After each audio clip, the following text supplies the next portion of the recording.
Bismillahirrahmanirrahim. Assalamualaikum warahmatullahi wabarakatuh. Innal hamdalillah nahmaduhu wa nasta'inuhu wa nastaghfiruh wa na'udzu billahi min shururi anfusina wa min sayyiati a'malina. Man yahdihillahu fala mudilla lahu wa man yudlil fala hadiya lahu. Asyhadu an la ilaha illallah wa asyhadu anna Muhammadan 'abduhu wa rasuluh la nabiyya wa la rasula ba'dahu. Rabbi syrah li sadri wa yassir li amri wahlul 'uqdatam min lisani yafqahu qawli. Amma ba'du. Hadirin jamaah salat tarawih sekalian, ada 3 amalan yang tidak akan terputus meskipun manusia tersebut telah meninggal dunia. Nah, apa saja amalan tersebut? Sebagaimana sabda Rasulullah SAW yang diriwayatkan oleh Abu Hurairah radhiyallahu an, "Idza matal insan," jika seorang telah wafat, in qata'a amalu, maka seluruh amalnya selama di dunia akan terputus, illa min thalath, kecuali 3 perkara. Shadaqatin jariyah, shadaqah jariyah, au ilmin yuntafa'u bi, ilmu yang bermanfaat, aw waladin shalih yad'u lah, dan doa anak soleh yang mendoakan orang tuanya. Jadi bila mana seorang tersebut telah meninggal dunia, maka seluruh amal ibadahnya yang dilakukan selama semasa hidupnya akan terputus kecuali 3 perkara, yaitu sedekah jariyahnya, kemudian ilmu yang bermanfaat, dan juga anak soleh yang mendoakan orang tuanya. Nah, berbicara mengenai sedekah jariyah, ini mengingatkan saya terhadap seorang sahabat Nabi yang semasa hidupnya beliau terkenal menjadi seorang yang sangat kaya raya dan juga sangat dermawan. Beliau yang tak lain dan tak bukan adalah seorang yang bernama Abdurrahman bin Auf. Bahkan saking kaya rayanya, ada sebuah riwayat yang menyebutkan bahwasanya Abdurrahman bin Auf ini nanti akan masuk surga dengan cara merangkak, karena harta yang ia miliki selama semasa hidupnya itu sangatlah banyak, sehingga harta tersebut menyulitkan Abdurrahman bin Auf ini untuk dihisab di yaumil akhir nanti. Nah, singkat cerita, riwayat tersebut itu sampailah kepada telinga Abdurrahman bin Auf. Tentunya Abdurrahman bin Auf mendengar hal tersebut tentu sedih, tentu juga kecewa, karena pastinya ingin masuk surga lebih dahulu bersama Rasulullah dan juga orang-orang miskin. Nah, kemudian Abdurrahman bin Auf ini berencana untuk memiskinkan hartanya supaya hisabnya nanti tidak terlalu berat dan bisa masuk surga lebih dahulu. Nah, suatu hari Abdurrahman bin Auf ini berjalan menuju pasar.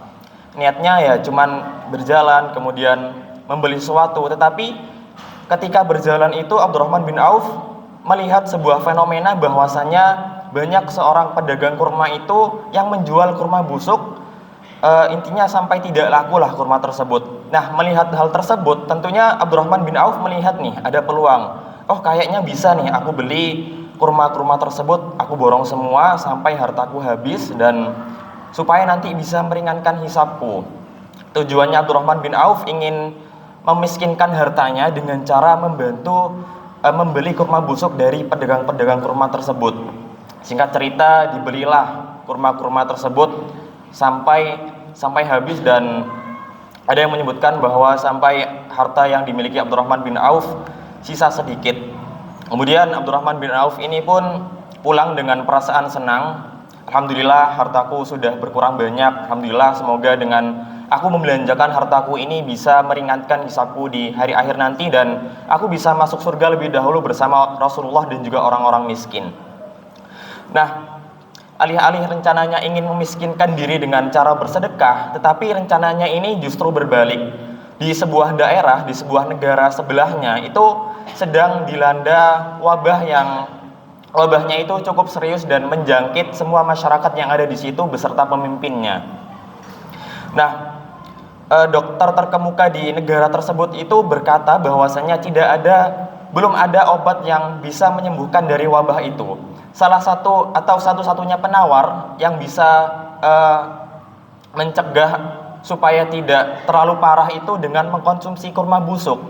Nah, maka dari itu pemimpin yang ada di negara tersebut itu memerintahkan prajuritnya untuk mencari di mana ada penjual yang menjual kurma-kurma busuk. Tetapi kan pasti sangat susah ya, namanya mencari kurma busuk, siapa juga yang mau menjual, tentu tidak akan laku. Jadi si prajurit utusan pemimpin itu mencarilah dari daerah ke daerah, tetapi tidak ada yang jual juga hingga ke negeri-negeri sebelahnya, tetapi juga tidak kunjung menemukan pedagang yang menjual kurma busuk. Hingga akhirnya para prajurit utusan pemimpin tadi bertemu dengan Abdurrahman bin Auf. Kemudian menyampaikan, "Wahai saudaraku, di negeriku ini sedang dilanda sebuah wabah yang cukup mematikan, dan kata dokter terkemuka di sana satu-satunya penawar adalah hanya dengan mengkonsumsi kurma busuk. Tetapi yang menjadi permasalahan adalah kami sudah mencari-cari di mana ada pedagang kurma busuk dan kami tidak kunjung menjumpai. Apakah Anda bisa membantu kami?" Kemudian mendengar hal tersebut, Abdurrahman bin Auf pun merasa, "Oh, pas sekali nih, aku juga punya kurma busuk yang sangat banyak, ini bisalah untuk membantu kalian." Nah, kemudian diberikanlah kurma busuk tersebut kepada prajurit utusan dari pemimpin negara yang terkena wabah tadi. Tetapi prajurit tersebut tidak mau kalau Abdurrahman bin Auf hanya memberikan secara cuma-cuma. Akhirnya si prajurit itu memberikan upah dengan cara membeli kurma busuk tersebut dengan harga yang normal. Jadi alih-alih Abdurrahman bin Auf tadi itu ingin memiskinkan hartanya dengan cara bersedekah, tetapi malah Allah balas menjadi lebih kaya lagi hartanya Abdurrahman bin Auf ini dan tidak jadi miskin.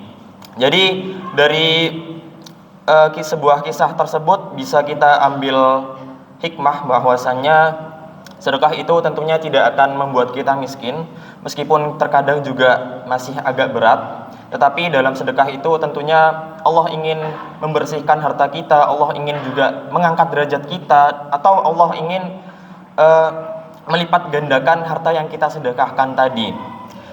Jadi mungkin dengan kita sedang berada di penghujung Ramadan, 10 malam terakhir, mari kita maksimalkan amal-amal kita untuk di bulan Ramadan ini. Salah satunya bisa dengan cara sedekah, dan sedekah ini tidak hanya berupa materi, tetapi juga bisa dengan sedekah ilmu, sedekah tenaga, atau paling gampangnya dengan sedekah dengan senyuman. Mungkin itu saja yang bisa saya sampaikan, kurang lebihnya mohon maaf. Wassalamualaikum warahmatullahi wabarakatuh.